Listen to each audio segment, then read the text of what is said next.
take the young child and his mother and flee into Egypt. Welcome back, dear viewers. You're still watching the breakfast show on Now TV International, and in this segment, as we said earlier, we're going to be talking about organizing the first tour of the sites visited by the Holy Family during their flight in Egypt. And to shed more light in this topic, we're delighted to have with us over the phone Dr. Najiya Fanous, tourism expert and former director of the Egyptian Museum. Good morning. Good morning. Good morning, Dr. Najiya. We're very happy to have you with us over the phone. Thank you. So, talking about the organizing the first tour to the sites of the Holy Family,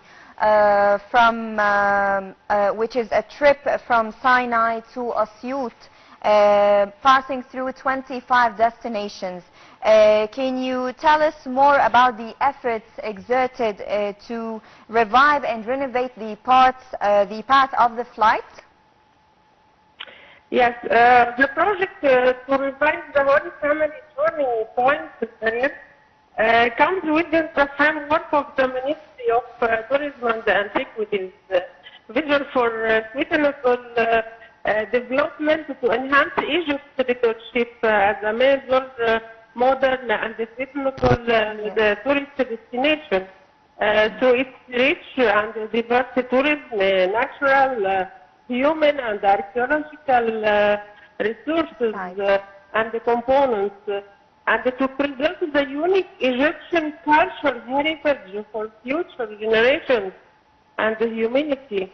Also, the project works to achieve the sustainable urban development, especially in poor communities like in the Delta and Upper Egypt regions, and to create paths for tourism development that are added to archaeological and tourist sites and make them available to people with disabilities, and to raise the efficiency of the infrastructure and improve the level of tourism services which contribute to enriching the Egyptian tourism product. Also, the project to revive the Holy Family's journey includes, like you said, 25 points in 8 governorates: North Sinai, Sharqiya, Gharbiya, Rafishe, Bahira, Cairo, Menia, and Asyut. Yes. All of these points contain a group of antiquities in the form of churches, monasteries on waterways, and a group of Coptic icons indicated the Holy Family's passage through these sites according to what was approved by the Coptic Orthodox Church.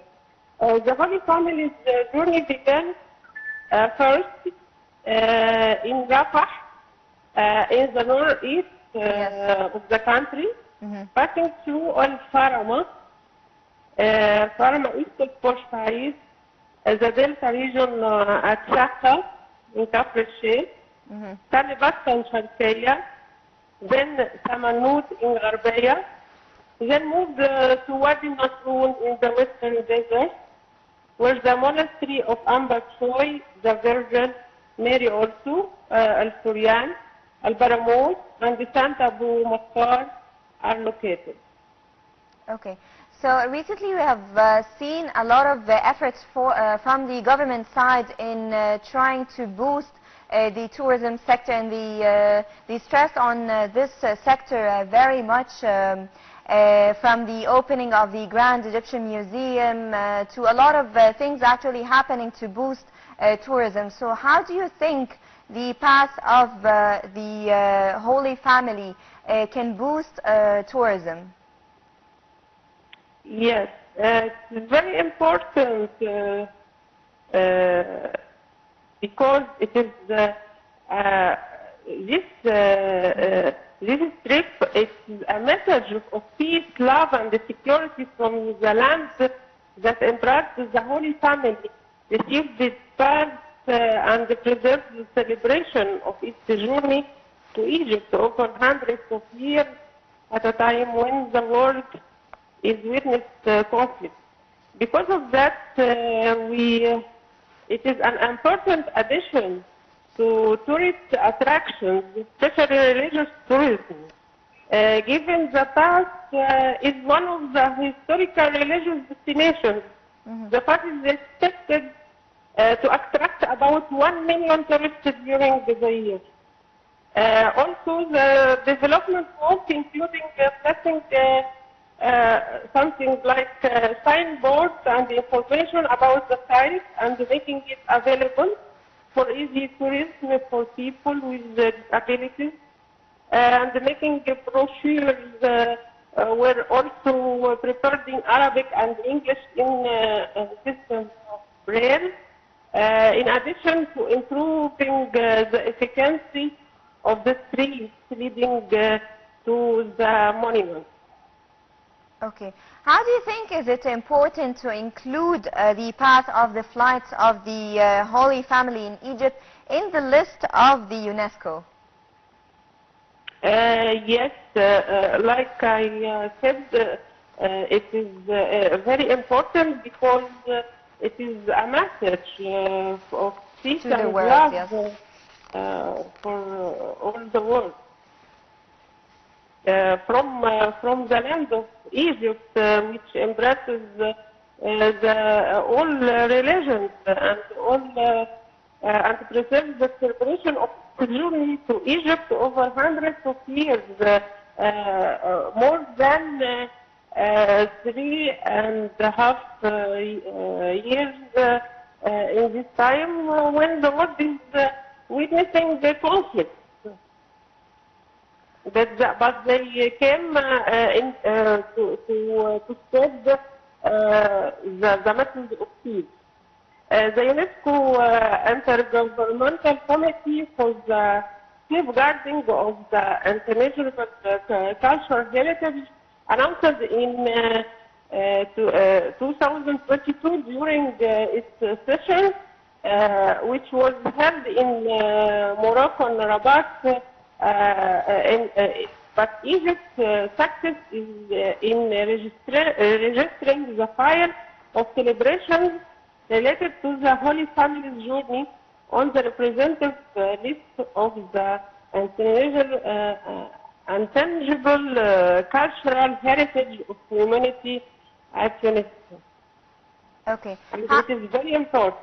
Yes, it's very important. So how do you think we can improve, do we have a plan to improve the touristic services for Egyptian and foreign visitors along the trail of the flight of the Holy Family? I beg your pardon, please. Again, your question. We need to learn, can you hear me now? About, yes, about the plan to... Yes. Yes, okay. To improve the tourist services. Okay. The project aims to enrich the Egyptian tourism product by promoting the concept of religious tourism and creating paths for tourism development that are added to archaeological and tourist sites, making them available to people with disabilities, raising the efficiency of the infrastructure and improving the level of tourism services provided to tourists. Aims to transform also the city into a city for religious and environmental tourism while preserving its spiritual and archaeological features. Okay, you just mentioned something about the people with disabilities. Can you please brief us more about it?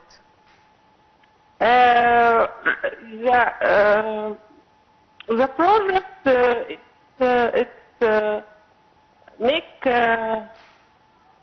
something for this kind of people, disability, because they make brochures in the system of Braille to make easy for reading this kind of description. This could actually be a very good step to boost tourism, especially that we covered this very important problem that faces a lot of people actually. So why and how did the Holy Family travel to Egypt in the first place? Because Egypt, it is the blessed country and historical country also, and God blessed this country with this journey of within also just a center of major religious civilization, such as the Coptic civilization, and now the Islamic civilization holds a long history of ancient spiritual practice and belief. Okay. So how do you think the path of the flight of the Holy Family help in changing the face of the areas the family visited here in Egypt? I don't hear you, please. Do I need to raise my voice? Can you hear me now? Yes, okay. If you can, please. Can you hear me now? Yes, of course. Okay, so I was asking you about how would reviving the path of the flight of the Holy Family help in changing the face of the areas the family visited here in Egypt? To revive the Holy Family journey point trail, come within the framework of Ministry of Tourism and Antiquities Vision, foreseeing the development to enhance Egypt's leadership as a major, modern, and suitable tourist destination through its rich and diverse tourism, natural, human, and archaeological resources and components, and to preserve the unique Egyptian cultural heritage for future generations and communities. Yes. Dr. Najiya Fanous, thank you so much for having the time to be with us over the phone. Thank you, Dr. Najiya, tourism expert and former director of the Egyptian Museum, that has been talking with us about the organization of the first tour of the sites visited by the Holy Family. By this, we come to the end of our breakfast show, but do stay tuned for another edition of the breakfast show coming to you tomorrow. Thank you for watching.